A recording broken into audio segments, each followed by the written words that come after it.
네, 오늘 여러분과 함께 우리 토다의 말씀 보겠습니다. 토다 이제 에베소서 2장 1절 말씀이 오늘 본문인데요. 에베소서 2장은 하나님의 어떤 영원한 계획, 비밀을 실행하기 위해서 인간이 어떤 존재인지에 대해서 말씀해 주고 있습니다. 죄인된 인간이 하나님 앞에 거룩한 하나님의 성도로 세워지기 전에 어떤 존재였는지를 우리에게 설명해 줘요. 2장 1절부터 3절은 구원 이전에 인간의 어떤 비참했던 상태를 설명하고 있습니다. 그리고 4절부터 10절은 예수님을 통한 은혜의 구원에 대해서 말씀하고 계시고요. 그리고 11절에서 22절은 이방인인 이 에베소 성도들이 어떻게 예수님의 피로 건짐을 받고 성령님으로 교회가 되었는지를 말씀해 주고 있습니다. 전반부가 구원받은 개인의 어떤 거듭남에 초점이 있다면 후반부는 교회에 초점을 두고 있습니다. 서신서를 읽는 이 독자들인 에베소 성도들, 그들은 하나님을 떠나 살던 이 과거가 있던 사람이죠. 그 특징을 5가지로 언급하고 있는 것을 우리가 발견합니다. 그 첫 번째가 오늘의 본문인, 오늘 이제 나눌 말씀인데, 허물과 죄로 죽었던 상태였다고 그렇게 우리에게 말씀해 주고 있습니다. 2장 1절, 그는 하나님과 죄로 죽었던 너희를 살리셨도다. 그렇게 말씀하고 있죠. 이 허물이라는 이 헬라어 파랍토마라는 단어는 파라는 우리가 잘 아는 것처럼 곁에, 옆에, 함께라는 뜻이고요. 토마라는 것은 미끄러지다, 벗어나다 이런 뜻입니다.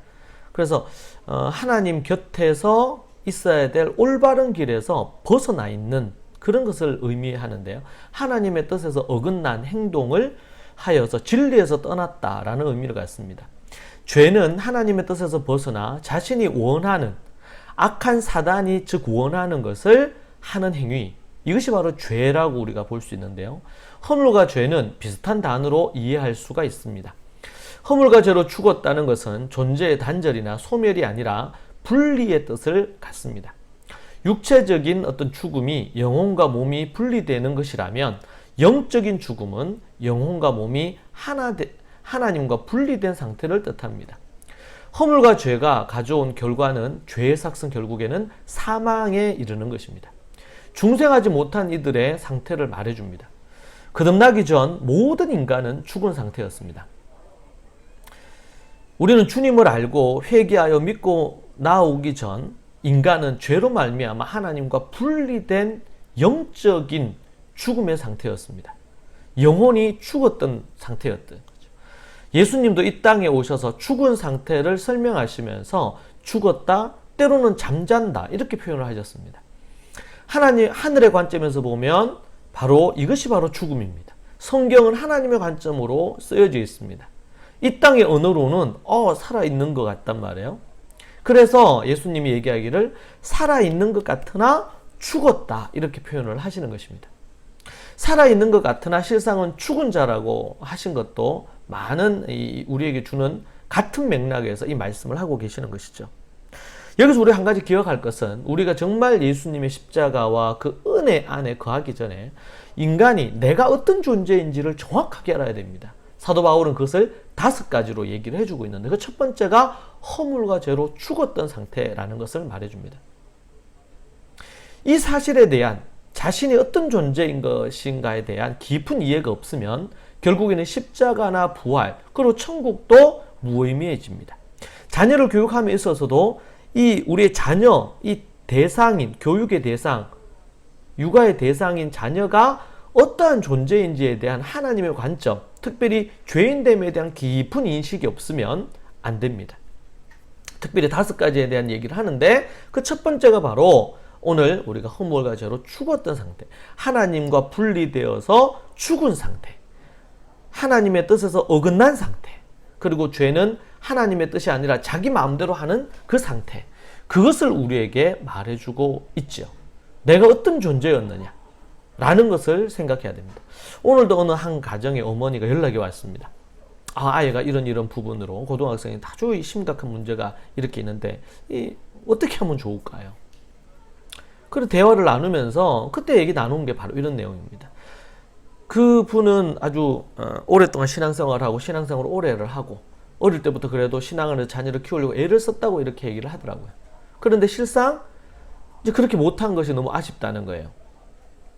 그러면서 제가 그분에게 말씀드렸던 게 자녀에 대해서 어떤 죄인인지에 대한 깊은 명확한 이해가 없다 보니까 결국에는 자녀를 육아하거나 교육하는 방식에 있어서도 아이에게 그냥 끌려다니는 이런 육아를 하는 거예요. 그 아이가 지금 길에서 벗어났어요. 허물과제로 죽은 상태에 있어요.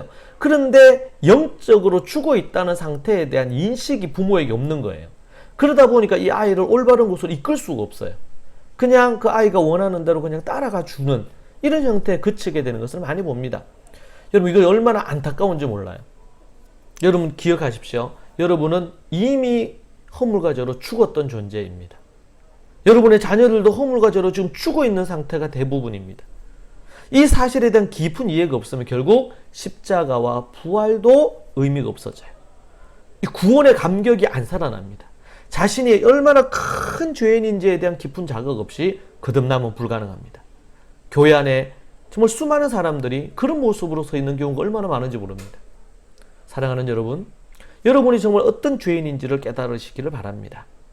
여러분의 주변에, 여러분의 가족에, 여러분의 이웃과 여러분의 가까이 있는 사람들에게 정말 이 인간이 어떤 존재였는지를 알도록 명확하게 해주는 게 너무 중요합니다. 여러분의 깊은 자각뿐만 아니라 여러분의 자녀들과 온 가족들이 자신의 죄인됨에 대한 허물과 죄로 죽었던 존재라는 것에 대한 깊은 자각이 여러분에게 있기를 원합니다. 그것이 없으면 복음이 온전한 복음이 될 수가 없고 십자가와 부활도 온전한 복음이 될 수 없고 하나님의 말씀이 온전히 여러분에게 지혜와 명철로 제대로 이루어질 수 없을 것입니다.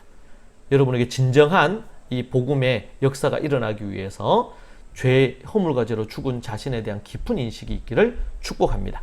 네. 오늘 제가 이게 지금 우리 총회에 와 있어서 이곳에서 여러분 말씀 올립니다. 이 말씀 여러분 안에 또 피와 살이 되기를 소망합니다. 오늘도 여러분 행복한 하루 되시기 바랍니다.